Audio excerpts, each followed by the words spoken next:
Jauh sebelum sohor karena kelezatan rendang dan masakannya, Sumatera Barat sudah mendapat tempat sendiri dalam bab sejarah. Dari bumi ranah Minang lahir sederet tokoh bangsa. Dari sastrawan, ulama, cendekiawan, sampai kaum cerdik pandai. Bahkan 4 dari 5 founding father bangsa berasal dari negeri elok tersebut. Muhammad Hatta, Agus Salim, Muhammad Yamin, dan Sultan Syahrir. Belum lagi menyebut Tan Malaka, tokoh kiri yang kiprahnya diakui dunia internasional. Dari barisan ulama, terdapat nama Muhammad Natsir hingga Buya Hamka. Penulis dan sastrawan jangan disebut lagi, bejibun banyaknya. Namun tahukah pemirsa, kalau dari ranah Minang juga pernah muncul seorang preman legendaris yang menggemparkan dunia kriminal tanah air?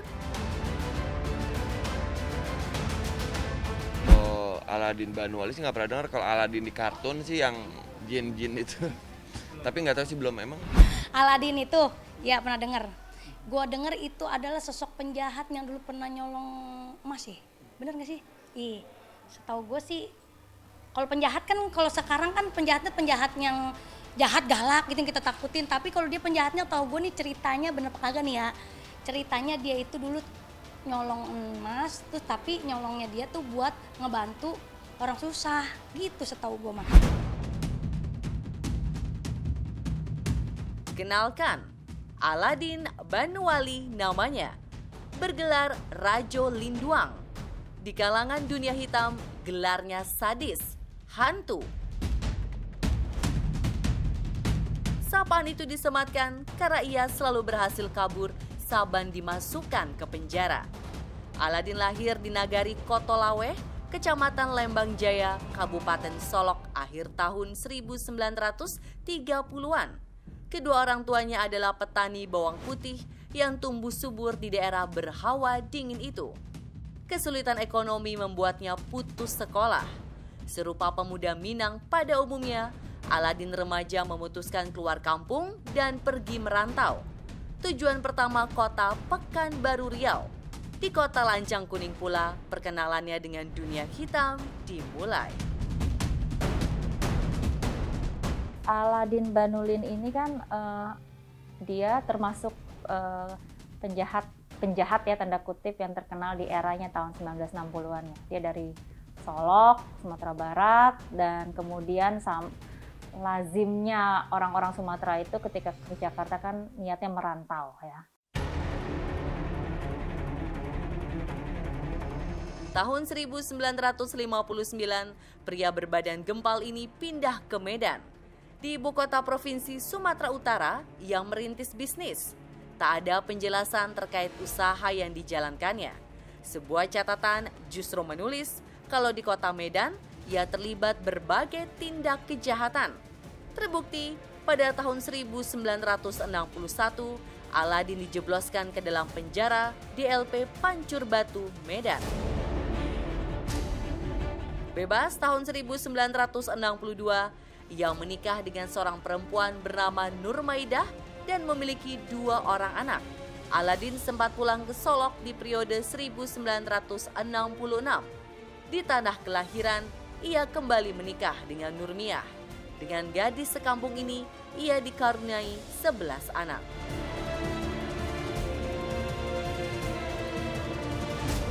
Kurun tahun 1967, Aladin memutuskan merantau ke Jakarta membawa serta istri kedua. Di ibu kota ia sempat berdagang di pasar Cipulir, Jakarta Selatan. Namun, garis tangannya memang bukan untuk menjadi pedagang.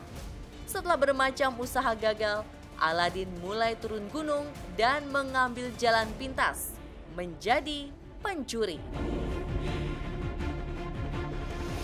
Daerah kekuasaannya adalah sekitar Pasar Baru dan Glodok.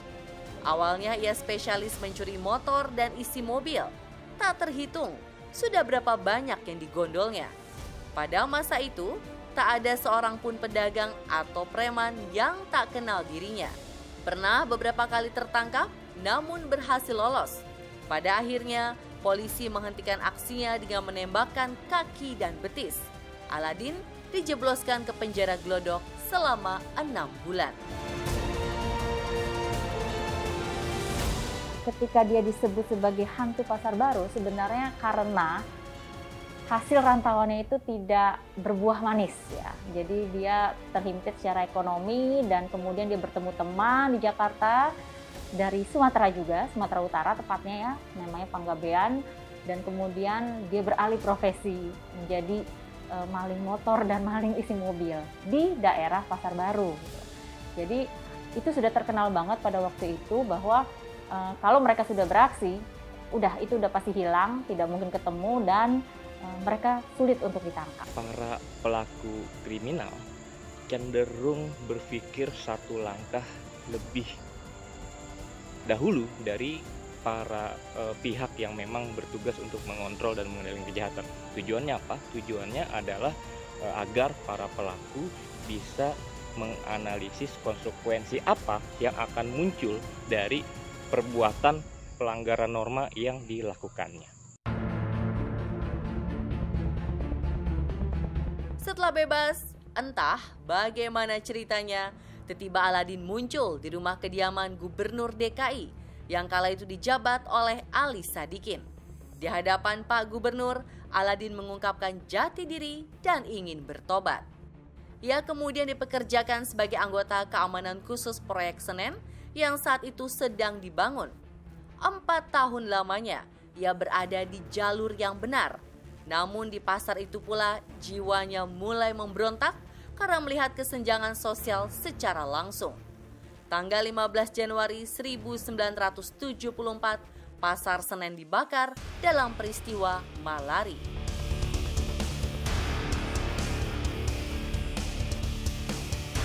Kalau kita lihat biografinya yang ditulis sendiri di novel yang berjudul Pasrah itu ya, ketika dia di penjara, sebetulnya Aladin ini bukan siapa-siapanya Ali Sadikin. Mereka sebetulnya tidak saling kenal. Jadi kalau saya boleh cerita kronologisnya, Aladin Banulin ketika ditangkap hasil maling motor di Pasar Baru itu, kemudian ditembak, setelah dia keluar dari penjara, dia mendatangi langsung Ali Sadikin dan meminta pekerjaan. Komunikasi pertama yang tercipta antara dia dan Aladin adalah, saya akan memberikan kamu pekerjaan, ya, asalkan kamu berhenti jadi maling. Kalau tidak, saya yang tembak kamu langsung gitu. Saya sendiri akan menembak kamu langsung.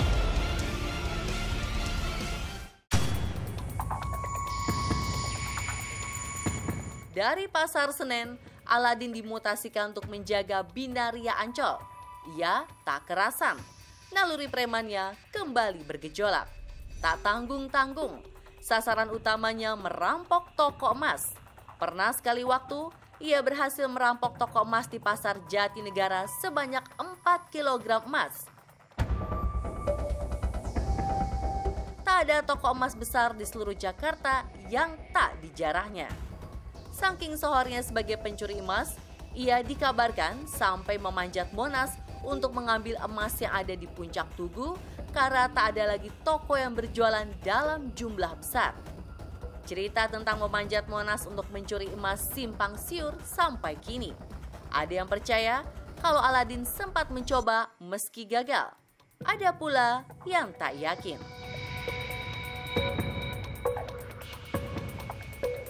Nah, mulailah tahun 76 itu dia kembali merampok gitu. Sekarang ini lebih besar lagi, itu dia merampok toko-toko emas. Nah, itu banyak sekali ditulis pada tahun 70-an itu. Pertama kali dia merampok katanya itu satu toko emas di Jatinegara, dia dapat di situ 4 kilo emas. Rentang tahun 1970-an, nama Aladin bersanding dengan sejumlah preman legendaris lain seperti Bir Ali, Husni Kasdut, Anton Medan, hingga Johnny Indo. Bila ada hal yang membedakan adalah tingkat kekejaman dan kesadisan. Semenjak menjadi perampok emas, Aladin tak akan pernah membunuh korbannya meski terpergok sekalipun. Sisi lain yang menjadi perbincangan terkait emas hasil rampokan. Diceritakan kalau Aladin akan membagikan emas curian kepada orang miskin dan yang membutuhkan. Kesaksian tentang hal ini acap disampaikan orang-orang yang pernah mengenalnya. Saking pemurahnya, ia disebut-sebut sebagai Robin Hood-nya Indonesia. Sebagian lain mengenangnya hantu yang berhati malaikat. Aladin ini satu era dengan penjahat legendaris Indonesia saat itu ya, Kusnikadun dengan Johnny Indo ya. Kusnikadun itu termasuk penjahat pembunuh ya, dia membunuh ya. Nah, si Aladin ini memang dia sekedar merampok tapi tidak membunuh. Dan kenapa dia dijulukin Robin Hood? Sekelumit cerita soal dia adalah dia itu awalnya adalah awalnya sebelum dia menjadi perampok orang-orang kaya, dia itu sebetulnya menjadi penjaga keamanan ketika diberikan pekerjaan oleh Ali Sadikin. Yang menarik dari Aladin ini, dia boleh juga kita juluki sebagai Robin Hood-nya Indonesia. Dia mengaku tidak semua hasil rampokan itu yang dia gunakan sendiri. Sebagian hasil rampokan itu juga dia bagi-bagikan kepada orang-orang yang tidak mampu. Selama masa jayanya itu, Aladin benar-benar tak tertahankan. Ia gembong perampok emas paling dicari polisi. Namun ajaibnya, tak sekalipun ia tertangkap. Sampai pada titik lelah, Aladin akhirnya dengan sukarela menyerahkan diri. Di Pengadilan Jakarta Pusat, Aladin divonis 5 tahun penjara. Tapi, lagi-lagi sebuah keanehan terjadi. Begitu Palu dipukul untuk menjalani hukuman, Aladin melenggang bebas meninggalkan ruang pengadilan tanpa seorang pun menghalangi. Ia pulang dan berkumpul dengan anak istrinya di rumah. Keesokannya, koran-koran menulis tentang hilangnya pesakitan secara seketika setelah divonis. Semenjak itu, Aladin yakini memiliki ilmu menghilang, sesuatu yang tak pernah diakuinya.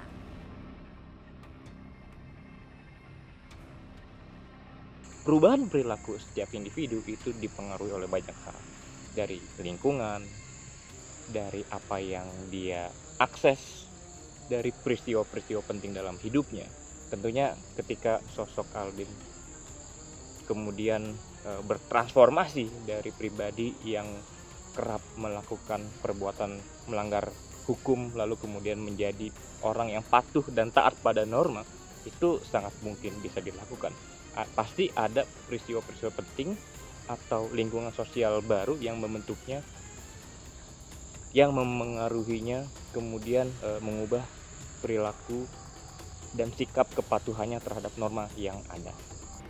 Akhirnya dia memang tertangkap juga gitu. Setelah tertangkap kemudian diadili di Pengadilan Jakarta Pusat. Nah, hebatnya ketika dia dijatuhi vonis oleh hakim ya pada kira-kira awal tahun 77 itu, begitu vonis dijatuhkan 5 tahun, Aladin mengatakan dia berdoa, ya Tuhan, kalau ya hukuman ini adil buat saya akan terima. Tapi kalau ini tidak adil, tolong bebaskan saya. Nah, setelah Palu hakim diketuk, dia dengan bebas melenggang ya keluar dari gedung pengadilan tanpa seorang pun peduli gitu. Belasan tahun malang melintang menjadi penjahat, naluri kebatinannya tersentak juga. Hatinya terpanggil untuk benar-benar bertobat, tapi tak tahu harus memulai dari mana. Pada akhirnya ia mendapat pencerahan dan disadarkan oleh Ismail Saleh yang pernah menjabat Menteri Kehakiman Indonesia Aswar Anas, mantan Gubernur Sumatera Barat, dan Ali Sadikin yang bahkan memberi modal untuk memulai usaha di kampung. Akhir tahun 70-an, Aladin pulang kampung. Di Kota Padang, ia mulai menjadi kontraktor, berkembang dan sukses. Aladin benar-benar telah insyaf. Karena selanjutnya ia mengabdikan diri untuk kegiatan sosial, amal, dan kemanusiaan. Meski pernah pula nyemplung jadi politis. Ia membangun banyak masjid dan membantu fakir miskin. Di tanah kelahiran, ia adalah datuk suku kaum dan diangkat menjadi ketua kerapatan adat Nagari. Aladin pernah menuliskan kisah hidupnya di Harian Singgalang yang kemudian dijadikan novel berjudul Pasrah.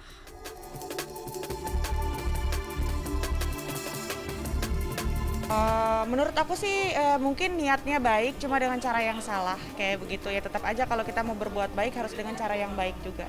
Contoh yang sangat baik buat para preman-preman yang nanti keluar harus benar-benar ini menjadi contoh yang baik. Jadi bisa menjadi orang yang berbudi luhur dan tentunya jauh lebih baik dari sebelum-sebelumnya. Karena pengalaman berharga itu adalah ilmu yang sangat luar biasa dan tidak bisa didapatkan di mana-mana. Jadi relasi dia ditambah dengan pengaruh kultur yang Minang dan agama yang sangat kuat itu menjadi modal sosial juga yang cukup kuat bagi Aladin saat ia berubah ketika ia kembali ke tanah kelahirannya. Dan saya tidak heran walaupun dia hasil rantauannya adalah merampok dan kemudian kembali menjadi pengurus masjid, bahkan ketua adat di nagarinya ya. Dia kembali menjadi sosok yang aslinya, dan pada dasarnya saya percaya bahwa dia itu sebenarnya orang baik. Saya ketemu dengan Aladin ini terakhir setelah dia tinggal di kampung kira-kira tahun 98 atau 99 ya, setelah reformasi.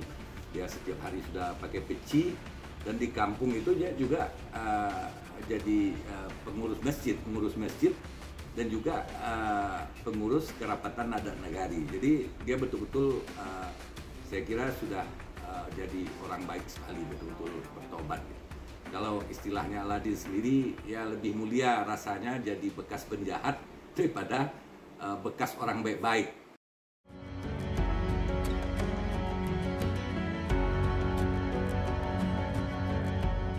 Aladin, perampok pencuri emas Monas itu meninggal tahun 2004. Yang dikuburkan di Pandan Pekuburan Kaum Adat Kotolaweh, Lembang Jaya, Solok, tanah tempat ia dilahirkan. Sampai kini di Salingka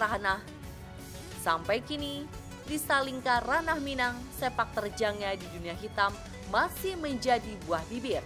Diceritakan dari generasi ke generasi bahwa Minangkabau yang terkenal sebagai penghasil kaum cendekiawan juga pernah melahirkan gembong perampok paling ditakuti. Dialah Aladin Panuali, hantu berhati malaikat.